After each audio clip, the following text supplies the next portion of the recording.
Salam semua. Aktivis politik Badrul Hisham Shaharin mendakwa Dewan Undangan Negeri Sembilan boleh terbubar secara automatik pada Jun ini sekiranya kerajaan negeri gagal mengadakan sidang DUN dalam tempoh 60 hari seperti diperuntukkan undang-undang.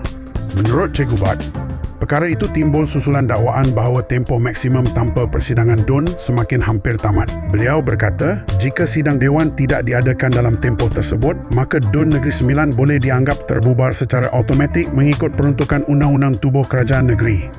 Dakwa beliau lagi, situasi itu boleh mencetuskan satu lagi episod luar biasa dalam politik negara, khususnya apabila Negeri Sembilan pernah mencatat sejarah pembubaran automatik sebelum ini. Cikgu Bat menjelaskan, isu berkenaan bukan soal spekulasi politik semata-mata. Sebaliknya berkait secara langsung dengan keperluan perlembagaan negeri yang menetapkan sidang DUN perlu diadakan dalam tempoh tertentu bagi memastikan mandat pentadbiran terus sah.